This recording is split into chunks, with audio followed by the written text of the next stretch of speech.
On our statute books, we have some very obnoxious laws. For example, criminal libel law, so forth and so on.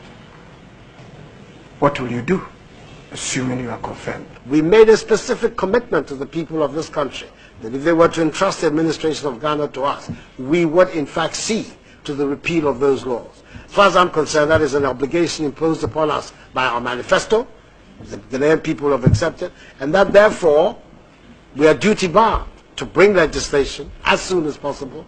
The timetable of those matters will not be a matter for me. The timetable for those will be a matter for the President, because at the end of the day, all of us act in his name.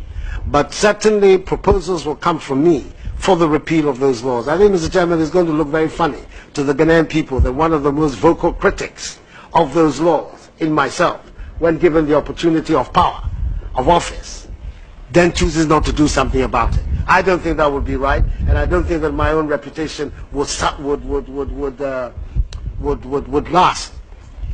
withstand such an experience. At the last sitting of Parliament, insisted on issuing a statement against a lot of opposition from members of the House.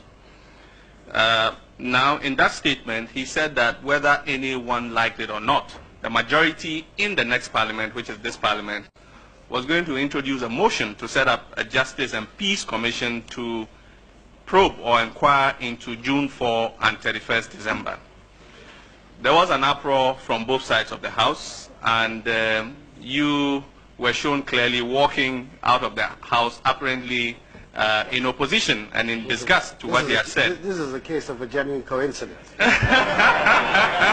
is a clear case of coincidence. I want to be clear in my mind whether you were opposed to the timing of what he was saying, or you were opposed to the content or the idea of setting up such a commission, and what is your own opinion on that? I would prefer to answer the latter. I left the chamber when the discussion was on, and I think that insofar as we all do that, as you know perfectly well, I don't think that any particular significance should be placed on the times I get up and leave the chamber and come back. But my own view is that at some stage or another, we're going to have to come to grips with that whole era and its consequences. We want to come to grips with it in a way whereby the peace, the stability, the progress of our country is not jeopardized. We're required in this country, like in many other countries in the world, to make a decision as to how we deal with our past. By and large, the nation is ready to say that what has happened in the past, let bygones be bygones. But there's still the situation involving the victims. People whose sufferings in one way or another cannot be so easily alleviated just by words. That a mechanism, some kind of mechanism was already in place when you were in office. The Attorney General, for instance, I know, was reviewing the whole situation of the restoration of people's assets and how all of that could be arranged.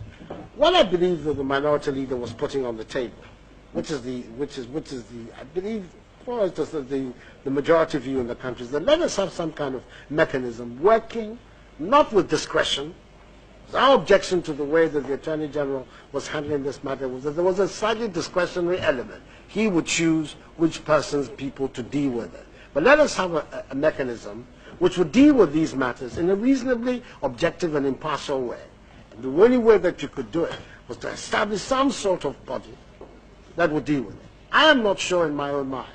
It's a matter that we'll have to make a decision about soon, whether there's in fact any need for any particular body, because there are institutions in place, like the Shrine, which can in fact perform these functions for those who believe that they're entitled to some sort of restitution or compensation or whatever for what has happened.